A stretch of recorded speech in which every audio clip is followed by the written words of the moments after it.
Rahshib Thomas, the man. What's up? All things Urban League, all All things things Urban League. political landscape. This land is your land. So let's get right to it. What position do you hold now? Currently, I'm served as the Eastern Region Vice President for the National Urban League Young Professionals. Okay. I get to help serve as a resource for 15 chapters from the Commonwealth of Massachusetts over to the Commonwealth of Pennsylvania, which is Pittsburgh and Philly, down to the Commonwealth of Virginia, Wow. which is Richmond, Hampton Roads, and Northern Virginia, and all the other chapters in between. So, what initiatives are you guys working on right now? Well, it is 2012, and some of the initiatives that we're working on, mainly with the National Urban League, is Occupy the Vote.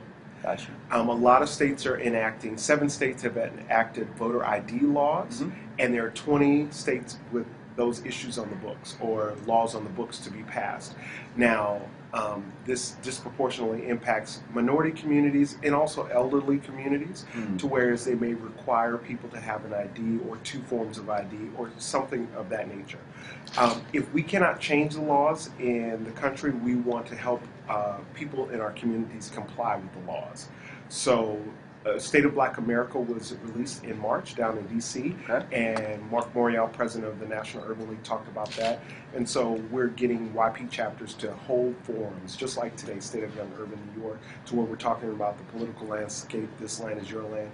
What does that mean for us? And we want people to be as engaged as they were in 2008, where 5 million new voters voted for the first time. Well, we want people to continue to have a voice. We're not saying who and how and why, but we want to make sure that they have the opportunity and the legal and fair opportunity to get that done. So if you, with these voter issues, and why we're calling it Occupy the Vote, because of course Occupy is hot. If an 87-year-old veteran shows up to the voting poll with his veteran ID, they're telling him he can't vote because he doesn't have a valid driver's license. But he fought for our country. Right. So it's not just my cousin who may not have an ID, it's people who have served and fought for this country that these little hiccups don't feel good. So we want to make sure that if we can't change them, we comply with the laws. Your thoughts on Occupy Wall Street? Occupy Wall Street, we've seen it in the Middle East, we've seen it throughout our nation over this, our history, as far as it starts as a murmur or a rumble. And then it grows and it grows and it grows. I think it started with the 2008 election, or maybe even in 2007, but Occupy Wall Street to me is a symptom of a desire for change. And I think it's a universal desire that's happening. And that's why it picked up around. From my understanding of Occupy Wall Street is that it may have one issue, but there are many people that are aligning with it because they have their own issues. Right. I think people just want change and they want their voices to be heard, and I think we're moving towards something. We're barreling towards the finish line to where there's going to be something very transformational, I believe. So this morning's panel, movers, shakers, and shakers. You had a Republican, a Yes. Democrat, and an independent talking about the political landscape. Your thoughts on today's panel? It's always funny when you put those 3 in the room or something. You're going to have a mix. You're going to have questions where people are going to ask, and they are going to ask questions like, "Why is the Republican Party for Black people?" Which really ignite the room with a little laughter. I was glad those 3 elements were together because it really gave us a well-rounded look. I will say I took away mostly from the Independent Party person, Kathy Wright, who talked about opening... Kathy Stewart, I believe. Kathy Stewart, absolutely, who talked about opening the primaries so they're not closed in certain states so everyone can vote. I thought, if nothing else, that makes sense. Everything in our society becomes a business, or there becomes an opportunity in it. So I think this morning's discussion cemented that to where people are, the 2 parties that are in power are continuing to run the operation, and they can make the decisions for everyone, when a lot of the people, what we saw also in 2008 election, the independents voted because a lot of people don't want to align with the certain parties because they're not happy. So it also, some of the takeaways from this morning were Senator Kevin Parker talked about Keynote, yes. Talked about how it is, the political landscape does affect our banking and our housing and whatnot. Who's in charge of these committees? goes here, goes there, that make the decisions that affect us, it's very important.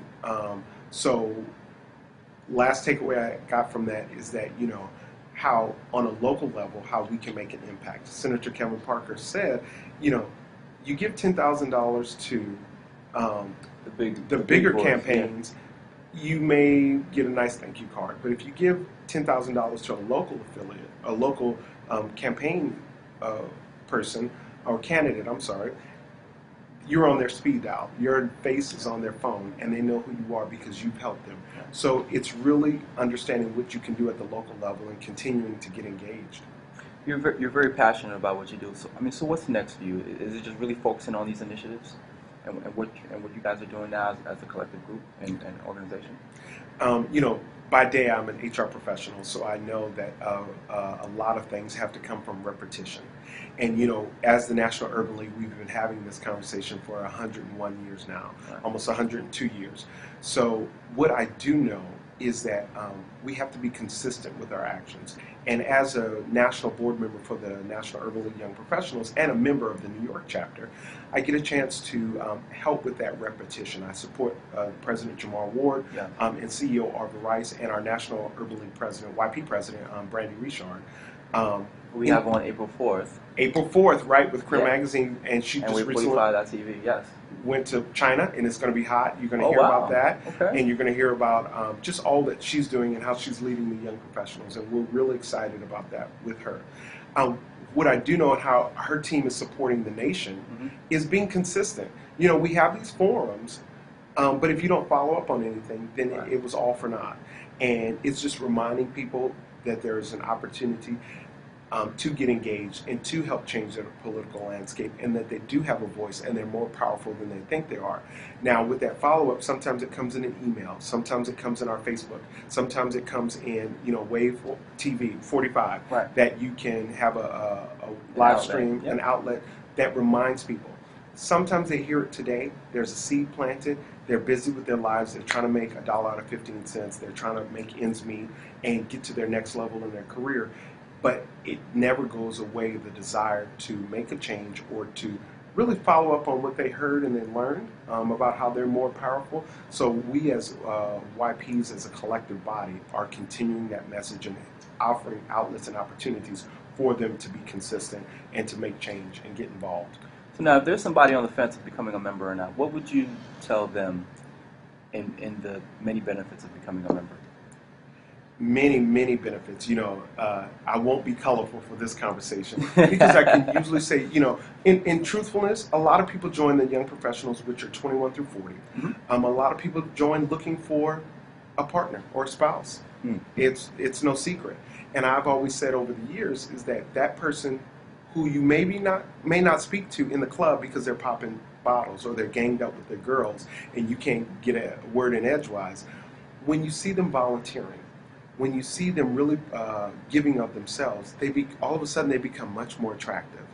And then that's a benefit. And I joke about that, but in seriousness, but it also is just, aligning yourself with a mission greater than you. A lot of us as faith-based people or spiritual people know that there is a bigger source, there's a bigger universe. The Urban League movement, in my belief, plays into that. It's just as far as moving all of our greatest potential along. The Urban League is the oldest direct services-based organization. We always wanted people to reach their highest self. That movement continues to this day, and the YPs allow you to be a higher person. YP is the only place you can come in off the street and get exposed to high potential training. Some of us in our jobs, we don't get that until we get into the upper room, as I like to say. And it takes us 10, 15 years to get that certain manager title before they start exposing us to 7 habits of highly effective people. Well, guess what? With YP, you get that early on with project management, with learning how to fundraise. So if you like Celebrity Apprentice, when you become a member of the Urban League Young Professionals Movement, you become a YP apprentice. Sometimes you can sit in the back and just listen and learn and find your space, but if you really have a passion to get involved, we'll give you that. Sometimes the benefits aren't so tangible, where it's not, a discount here or something. It's access. We put you in the room with people. Once we get you in the room with people, we need you to network and work. Proverbs, there's scripture. Proverbs 19 and 17 says that a man who gives to God is or lends to the poor is actually giving to God, and God is going to return his investment. The law of the universe, almost. Give and it shall be given unto you, sure. or whatever you extend to someone else will be ultimately extended to you. So outside of all of those tangible benefits that people get, I do know that that's the benefit. That if your intention is to help someone else, Right. if your intention is to sow a seed where you have a need, I know it will return to you. Last piece on that is that, I like to say if you're not a member of the Urban League Young Professionals movement, you are out of your league. If you're not connected to history, if you're not an advocate for your community, if you're not empowering communities, and if you're not changing lives, you are out of your league. Are you going to stick around for the panels this afternoon? Absolutely. This is an all-day event. It's on a Saturday. I wouldn't have it any other way. I'm with Creme Magazine and Wave 45. And you know what? I know that if I'm obedient, I'll say that. And I hope all the listeners can receive that. If I'm obedient and show up where I'm supposed to be here on Saturday at J.P. Morgan Chase, there's going to be a miracle in store, and there's going to be something that happens that's going to spiritually benefit me, and which all translates into professionalism and translate into total life prosperity. Rahshib Thomas, thank you for your time. Okay, thank you so very much. You the man. Thank you. All right.